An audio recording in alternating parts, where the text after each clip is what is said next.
Alors qu'un arbre, une maison, on prend le temps de voir depuis le départ jusqu'à la fin.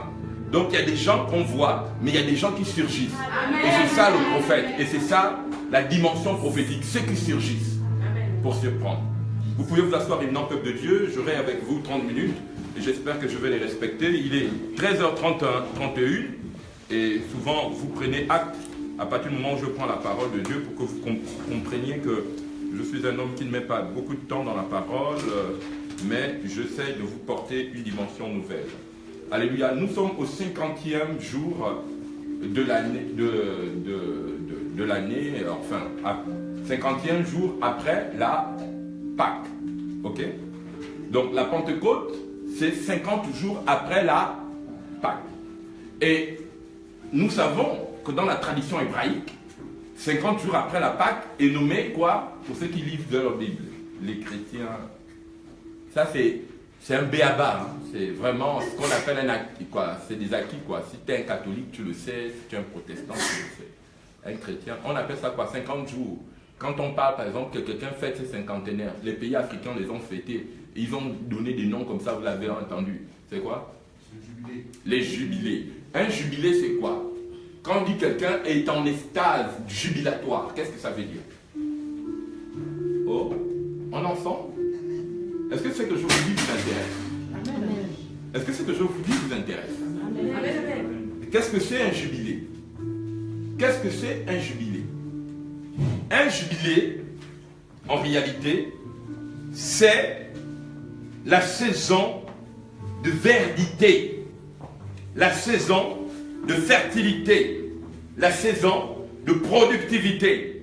C'est la saison du lâcher-prise. Et généralement, dans la tradition hébraïque, je ne parlerai pas de la tradition juive, parce que moi qui vous parle, je suis un hébreu. Amen. Amen. Et je sais de quoi je parle. Je suis un hébreu. Amen. Amen. Et je suis allé en Israël. Quand je suis allé en Israël, j'ai visité la terre d'Israël. Je suis allé aux sources profondes, pas au milieu des hommes. Je n'étais pas au milieu des hommes. J'étais au milieu de l'esprit. Et l'esprit m'a enseigné des choses qu'un homme ne peut pas m'enseigner. Vous savez, quand vous allez à l'école, vous avez fait votre cursus scolaire sans faute. Aucun des professeurs de vos universités ne vous garantit une prospérité après vos études. Aucun professeur d'université va vous dire, mon ami, après que tu as fait ni ton master 2, ton agrégation, tu seras ministre, tu seras docteur, tu seras ministre. Tu peux être, et même encore pour être docteur, il faudrait que tu aies une habilitation de l'État où tu vas aller exercer. Donc on te donne une somme de connaissances, mais on ne te garantit pas un statut social. Le statut social, tu dois toi-même faire des démarches pour l'avoir. C'est pourquoi il y a des personnes qui se disent, ah ouais, moi j'ai fait des études, mais je ne vois pas pourquoi je ne travaille pas. Mais qui t'a dit que parce que tu as fait des études que tu dois travailler? Tu peux faire des super études et être un gros chômeur. Parce que faire des études n'a jamais été la garantie d'un boulot après. C'est une compétence. Tu fais preuve d'une compétence, tu as une compétence, mais on peut ne pas te prendre. C'est pourquoi toutes les grosses entreprises, vous pensez que ceux qui travaillent là-bas sont plus intelligents que vous? Ah ben c'est mon œil. Ou bien ceux qui sont ministres sont plus intelligents que vous? Mais non, pas du tout. C'est parce que tout simplement je vais vous expliquer un phénomène qui doit changer votre vie. Amen. Regarde, quelqu'un dit, c'est un temps jubilatoire. C'est un temps jubilatoire. Mais est-ce que tu veux que nous allons plus loin? Amen. Est-ce que tu veux que nous allons plus loin? Parce que le phénomène des êtres humains, c'est que chaque homme pense qu'en réalité, il vit pour être le produit de ce qu'il a appris et de ce qu'il a reçu comme des hommes, de la part des hommes. Tout ce que tu reçois de la part des hommes ne te donnera jamais l'audience pour être au-dessus des autres hommes. Jamais, ça n'existe nulle part.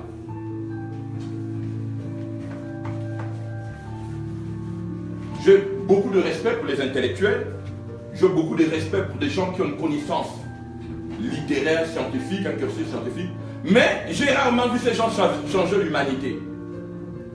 Au contraire, tout au long de mon analyse et de mes travaux spirituels sur la question de l'intelligence, le rapport de l'intelligence aux hommes, j'ai toujours trouvé que ce sont des gens qu'on manipule à tous les niveaux.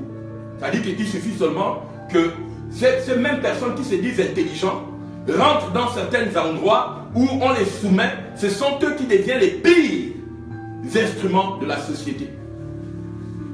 En fait, ce n'est qu'une caution. Plus vous êtes intelligent, excusez-moi du terme, je vais vous choquer. En fait, plus vous êtes intelligent de la part des hommes, plus vous êtes un sujet à être manipulé. Pourquoi? Parce que déjà, l'intelligence te donne une conscience. C'est quoi? C'est d'être conforme à ce qui se dit de manière officielle. Tu dois te conformer.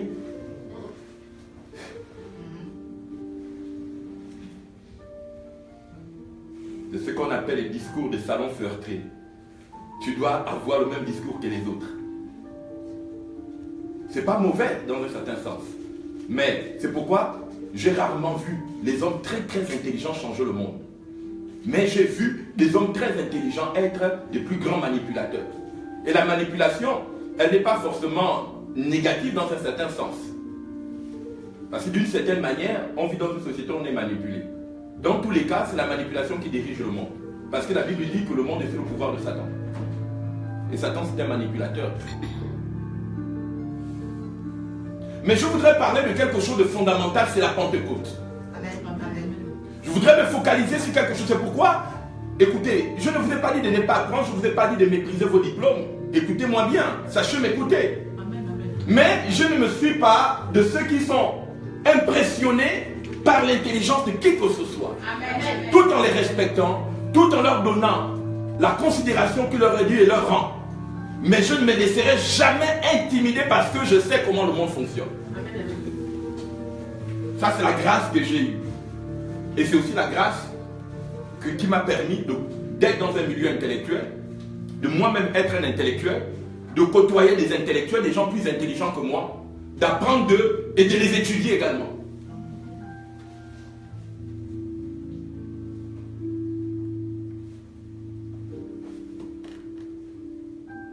Que Dieu vous bénisse. Amen. Que Dieu vous bénisse. Amen. Regarde quelqu'un dit la Pentecôte. La Pentecôte. La saison jubilatoire. La saison jubilatoire. En fait, qu'est-ce que je veux dire quand je prends tous ces exemples? Je veux dire tout simplement que le pouvoir d'un homme ne lui vient pas des hommes. Amen. Le pouvoir d'un homme ne lui vient pas des hommes. Toute connaissance qui te vient des hommes t'amène à être un manipulateur. Regardez, pour ceux qui ont une ascendance africaine, certains États africains, parfois dans certains gouvernements, vous avez 30 docteurs, 50 agrégés, mais le bilan de l'année, c'est un déficit budgétaire à ne pas, alléluia. Et avec tous ces agrégés, chaque année que nous avons, ces docteurs que nous avons, qu'est-ce qui se passe? L'État est en pleine défaillance. Pourquoi? Parce que même la personne qui te dit que c'est un grand docteur en économétrie, un grand docteur en... non, laisse ça. Plus quoi? Ce n'est pas son intelligence qui décide, il y a d'autres ordres. C'est ce qu'on appelle la norme. Il y a la norme elle est internationale. Les Africains n'ont pas été au G7, c'est une norme. Donc la norme fait que on ne veut pas que vous produisez. Mais qu'est-ce que tu veux faire? La seule chose, c'est de jouer le comédien. C'est pourquoi je dis manipuler veut dire comédie. En langue babylonienne, le comédien, c'est un manipulateur. C'est quelqu'un qui connaît une vérité, qui sait bien que cette vérité, il ne va pas aboutir à un but initial, mais il vous fait quand même croire que vous allez croire en lui. Amen. Mais bref, la vie est ainsi faite de comédie. Mais c'est pourquoi il faut savoir quitter la comédie pour devenir un homme qui connaît son temps jubilatoire. Sa saison jubilatoire. Est-ce que nous sommes ensemble ce matin? Amen. Est-ce que nous sommes ensemble ce matin? Amen. Voilà. L'homme est le résultat d'un temple. Tous ceux qui nous dirigent dans le monde entier ne sont pas des intellectuels. Tous ceux qui nous dirigent dans le monde entier ne sont pas que des intellectuels. Je dis bien, ne sont pas des intellectuels, ne sont pas que des intellectuels. On a des intellectuels qui nous dirigent, on a des gens qui ne sont pas intellectuels qui nous dirigent, mais le dominateur commun qu'ils ont, c'est qu'ils sont issus d'un temple. Amen. je m'arrête là. Si vous avez compris ça, alors là, vous allez comprendre pourquoi je prêche l'évangile. Et pourquoi je fais de la parole que je prêche l'objet d'une investigation profonde. Et c'est pourquoi, depuis un certain temps, vous allez remarquer que je ne suis plus dans ce qu'on appelle en fait le dancing évangélique. Venir danser dans la maison de Dieu. Le dancing évangélique, je ne fais plus ça. Vous allez remarquer pourquoi. Parce que j'ai étudié l'effet de la musique sur la conscience de l'homme. Et ses pouvoirs de somnolence et d'endormissement des consciences. Tous les grands dictateurs, avant d'établir un pouvoir dictatorial, ils choisissent d'abord leurs musiciens. Ça s'est passé par Hitler, ça s'est passé par nos pays africains, ça c'est comme ça. Amen. Amen. Pendant que tu dis, oh vraiment la musique était bonne, c'est comme les autres disent, oh non la zig était très bonne, mais en réalité quand tu regardes, il n'a rien retenu.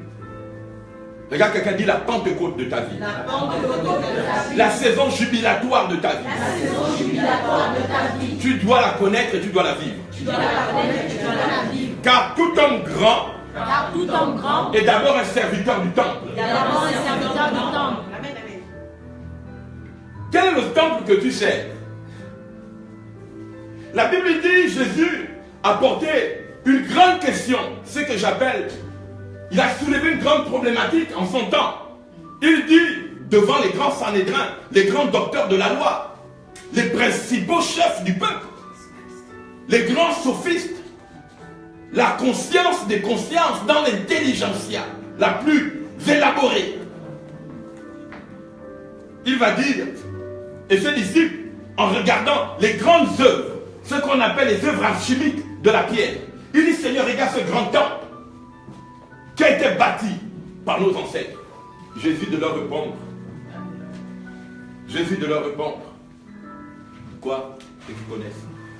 Excusez-le en 3 jours, je le reconstruirai. Détruisez-le en 3 jours et je le reconstruirai. Et aujourd'hui, nous sommes dans la déconstruction de ceux qui nous ont trompés. Amen, amen, amen, amen.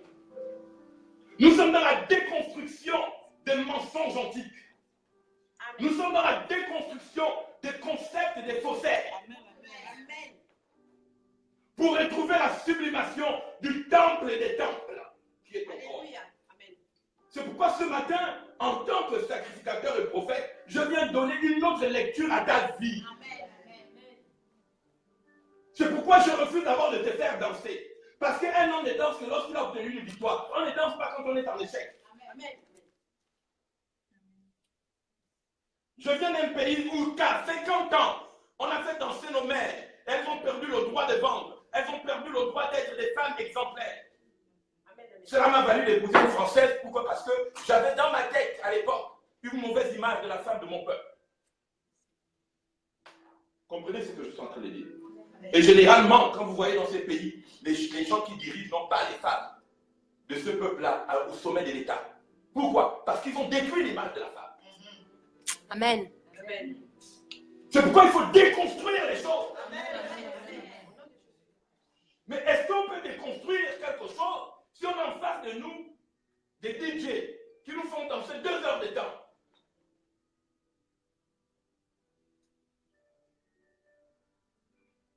Je veux bien, mais excusez-moi, j'aime bien la musique congolaise, mais je m'en éloigne de plus en plus. Parce que si cette musique était une musique de rédemption, le Congo ne subirait pas toutes ces choses. Ou encore d'autres musiques, avec tout le respect que j'ai pour les gens. Je respecte les gens, je respecte leur démarche. Sans pour autant être... Mais je fais tout simplement un constat d'abord sur ma propre vie. En fait, les questions que je vous pose, ce sont des questions qui déconstruisent ce qui n'a pas marché chez moi. Après, chacun a son étape de construction. Tu peux toujours danser. Je viendrai ce soir, je te trouverai danser. Je ne vais jamais te faire une injonction pour te mettre mal à l'aise. Chacun a son niveau d'évolution. Mais, puisque vous êtes devant moi, alors j'essaie de soulever les domaines de ma vie où je me suis mis en question. Est-ce qu'on est ensemble ce matin? Amen. Regarde, quelqu'un dit la Pentecôte. La Pentecôte. La saison jubilatoire de ta vie. La saison jubilatoire de ta vie.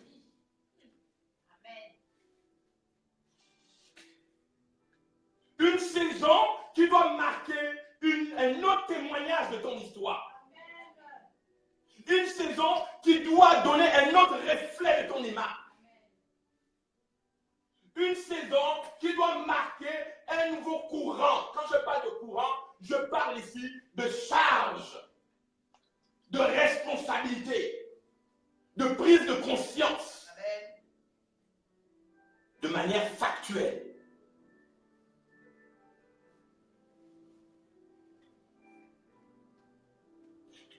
Vivre en France pendant 50 ans ou pendant 30 ans, nous sommes venus, tous on était jeunes, chacun pour sa part selon le besoin qu'il a mené à Paris, mais dans tous les cas, on a été bannis de nos peuples et de nos États par des individus qui nous ont littéralement dénaturés en nous amenant à dénigrer nos terres, les terres les plus riches, les terres les plus bénies, où 90% des multinationales de l'Hexagone font leurs bénéfices. Et pourtant, nous sommes les peuples les plus faibles. Et on nous entretient 2 heures de temps de danser. S'il n'y a pas de révolution, quelque part, alors là, vraiment, la seule chose, c'est de dire, alors on accepte l'asile psychiatrique. On est en état d'aliénation totale. J'aurais souhaité que mon frère ici, Landry, qui a fait de très bonnes études, demain soit le propriétaire d'une multinationale, parce qu'il sort d'une terre qui lui permet de l'avoir. Qu'ici, mon frère Thierry soit le propriétaire d'une grande entreprise, parce qu'il sort d'une terre où il peut cultiver. Mais c'est impossible. On va vivre ici, on va vivre ici, démunis dans des petits appartements. Mais, entre-temps, vous venez à l'église, il faut que je fasse danser 2 heures de temps pour vous occuper. Et puis, le culte était bon, vraiment, Dieu m'a béni. Tu connais la bénédiction? Avec 90% de ceux que nous détenons ne sont que des emprunts et des dettes. Même si tu dis que non, moi je n'ai pas les prêts, mais tu payes des dettes, tu as endetté toute ta vie. C'est pourquoi il faut comprendre le rapport du temple et du temps. Amen. Regarde quelqu'un dit la saison jubilatoire de ta vie. La saison jubilatoire de ta vie. Est-ce que vous voulez que j'aille plus loin? Amen. Va plus loin, prophète. Parce que je ne peux pas vous donner quelque chose que vous n'aimez pas. Vous l'aimez? Amen, nous aimons. Ne le dites pas pour moi. Pour moi, c'est clair. Je désacralisais certaines choses. Je vous partage un témoignage où je soulevais certains domaines de ma vie. C'est pourquoi les gens qui connaissent, quand ils m'entendent, ils savent que je sais. Amen, amen. Je ne parle pas, vous savez, quand je prêche, je ne vous parle pas à vous. Je vous parle d'une certaine dimension, mais je parle à d'autres esprits que vous ne voyez pas. Vous leur dites que vous n'avez plus le droit d'accuser les gens.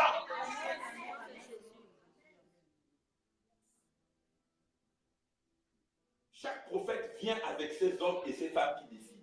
Alléluia. Pour être grand, il faut être représentant d'un temple, servir un temple. Et le premier service du temple, c'est ce qui peut être bâti dans une autre dimension. C'est ce que Jésus pouvait dire à ses disciples. Il dit, mais vous ne voyez qu'un temple visuel, un temple qui a des formes, qui permet de vous garder dans une catégorie de croyants. Vous croyez que dans l'architecture, dans l'usage de tailler une pierre, on va quelque part, c'est tellement gigantesque, il y a 3000 moutons, 450 000 croyants qui ne peuvent pas changer l'histoire. Un croyant ne change pas l'histoire. Ce qui change l'histoire, c'est celui qui connaît quelle est la valeur de son temple. Amen, amen, amen. Et Jésus a dit, ce temple, je le détruirai. Et en 3 jours, je rebâtirai ce temple. Oh yes! Qu'est-ce que tu vas détruire dans ton temple? Tu vas détruire ce qui t'a empêché de connaître une saison jubilatoire. J'espère que tu comprends ce que je suis dans. Amen, amen. Il est temps de savoir ce qu'on veut. Qu'est-ce que vous voulez? Il y a des gens qui veulent seulement aller à l'église pour rencontrer un DJ, un responsable, alléluia, d'un club dancing. C'est beau, Jésus. Vous savez, j'ai aussi dansé. Hein. Ça, c'est ses effets. Parce que dans le temple, il y a 3 parties. Il y a la partie extérieure. Ce qu'on appelle le sacrificateur, qui a une dimension, non pas que vous connaissez, la dimension la plus sublime de l'être humain, mais la dimension, ce qu'on appelle la dimension visuelle. L'homme regarde à ce qui frappe aux yeux. Et c'est ça, c'est une dimension du parvis, la dimension de ce qui frappe aux yeux. Je suis certainement bien habillé, n'est-ce pas? Parce que ce n'est pas ce qui fait mon être. Amen. Pourquoi je le dis? Parce que ce matin, je n'allais pas être avec vous, j'allais mourir. J'allais pas fêter cette Pentecôte. Il m'est arrivé quelque chose qui m'est jamais... Je me suis réveillé, mes deux bras étaient paralysés. Est-ce que vous comprenez ce que je suis en train de vous dire? Mes deux bras étaient littéralement paralysés. Je ne les soulevais plus, ils étaient paralysés, morts. Est-ce que vous comprenez ce que je suis en train de vous dire? Mes bras étaient morts. Je me lève de mon lit, mes bras sont morts, paralysés, complètement paralysés. Je soulève le bras. Je sens comme une crise à l'idée. Je suis foutu.